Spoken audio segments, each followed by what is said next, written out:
Goddag, det her det er en introduktion til den video, som der fortæller om de to hjemmesider, vi har lavet i henholdsvis Adobe Flash og Adobe Dreamweaver i det her Commit-forløb. Og det her det er så vores Flash hjemmeside, og det her det er den hjemmeside, vi har lavet i Dreamweaver. Og vi vil nu fortsætte med at fortælle lidt mere i dybden om de forskellige hjemmesider.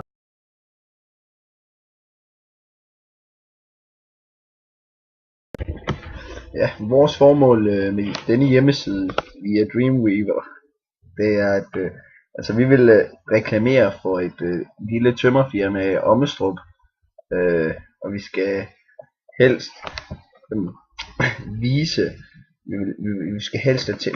vise folk, altså hvad der er at sige om hvad det her tømmerfirma er, altså ja.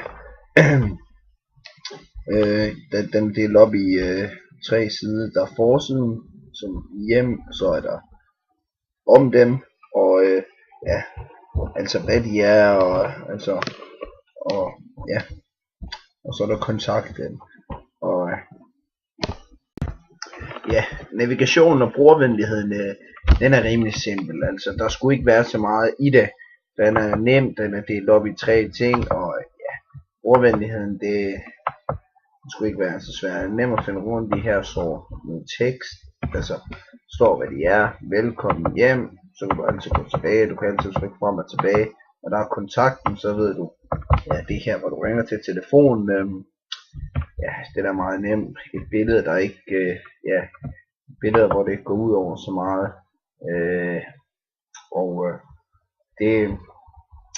det skulle være rimelig simpelt at finde rundt i og få de oplysninger man har brug for. Så designet det skulle være meget simpelt. Sort skrift på hvid baggrund, og den røde, den har vi valgt sådan lidt, sådan skiller sig ud som den overskrift den er. Som I kan se, der er meget det hvide og sorte her, det grå, det er sådan meget kedelige blå farve. Det passer sådan meget godt ind, det hvide, sådan det passer meget godt ind. Stille, det er sådan meget lige til forsynet, og det skulle være meget det skulle være meget sådan meget simpelt design, og simpelt, og det skulle være sådan så man kunne gå lige til det. Okay, vores afsender på denne hjemmeside er jo så Ommestrup Totalbyg ApS.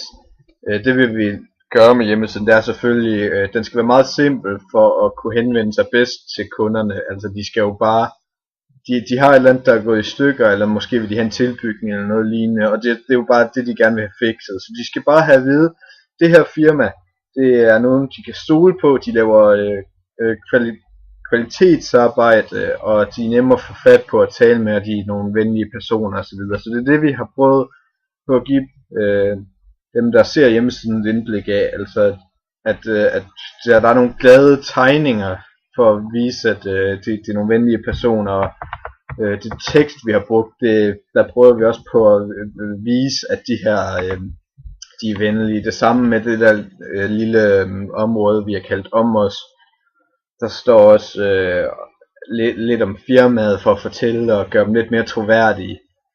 Og så har vi selvfølgelig også, vi fik at vide, da vi interviewede dem, at de var medlem af byggarantiordningen, og så det har vi selvfølgelig også nævnt, for at gøre deres image endnu stærkere, og lagt et link ind til byggaranti, sådan at folk kan læse om det, hvis de skulle have lyst til det. Det her det er så vores Flash hjemmeside. Det er det forsiden, og så har vi lavet en øvelsesbeskrivelse, hvor der så også er den video, som der skulle være med. Så har vi også en side med vejledning, hvor vi vil have sat den hypotetiske vejledning op for den rigtige opgave, altså navnene på lærerne, og hvornår den skulle afleveres, og så hvordan den skulle afleveres, og så videre. Okay. Teksten, altså forsiden, det er bare sådan velkommen og sådan lige hurtig introduktion det emne, som vi har valgt. Og det emne, vi har valgt til, som vores HTX-projekt til den her opgave, det er differentialregningen, og det er også derfor, at der er et billede af Leibniz og Newton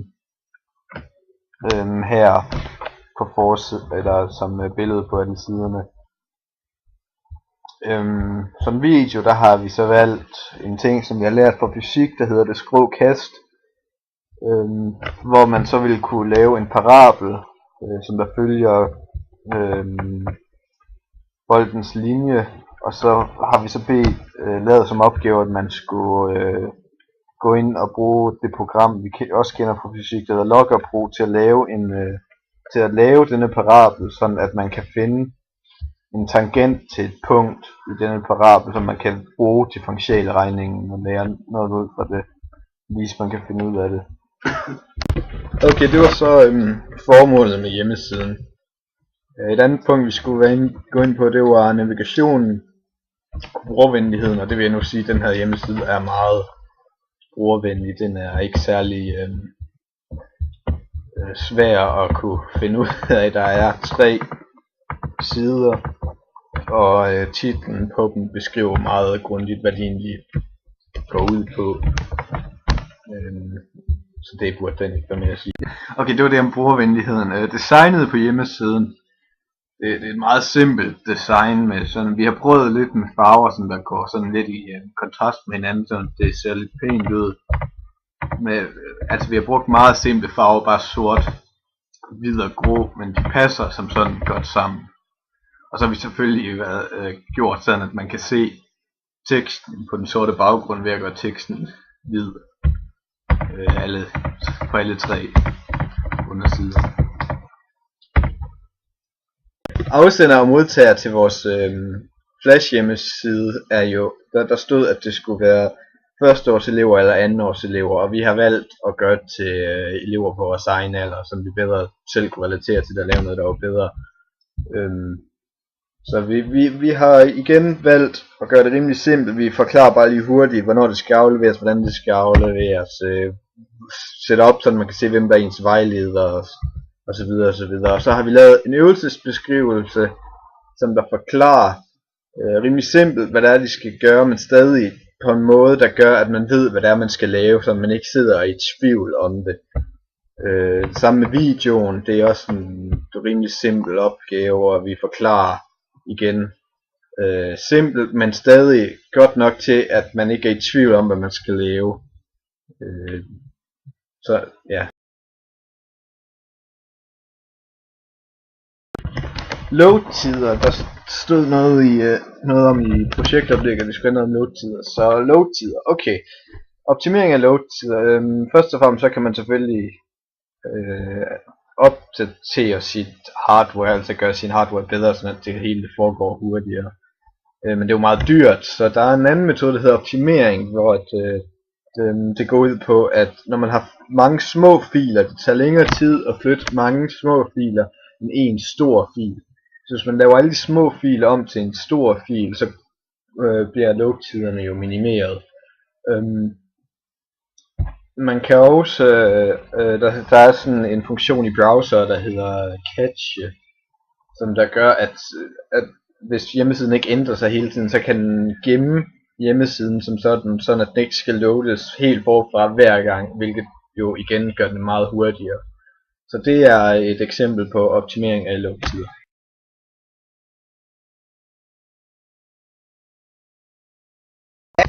Hvorfor er et flowchart vigtigt, er vi også blevet bedt om at forklare. Hvis et flowchart, det er en god måde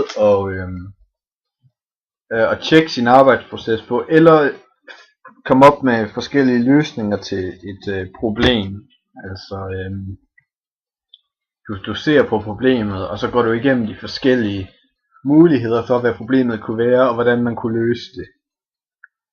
Og det er det, man gør med et flowchart, og det er jo en vigtig proces, og det er en måde at visualisere det problem på. Så ja, det er derfor, at det her det er så vores flowchart. Og det har vi så lavet over, hvordan at vi synes, at man skal gå igennem processen med at lave en hjemmeside. Eller når man har lavet sin hjemmeside, så skal man gå igennem en proces for at tjekke, om den er god nok.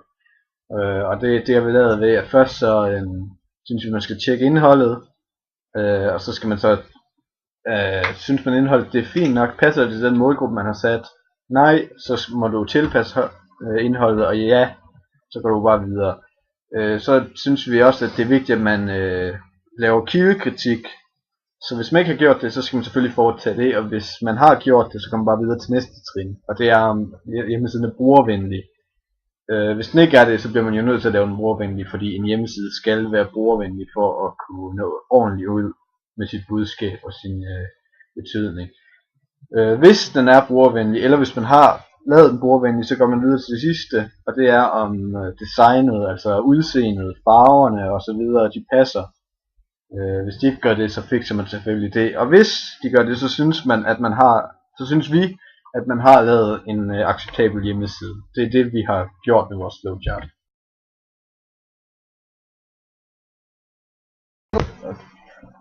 Ja, det var så vores video om vores hjemmesider. Den ene hjemmeside, som er lavet i Adobe Dreamweaver, vores tømmer hjemmeside, og den anden hjemmeside, som er lavet i Adobe Flash, som er om vores naturvidenskabelige projekt. Vi håber, I har kunne bruge det her til noget, og vi ses så på gensyn en anden gang.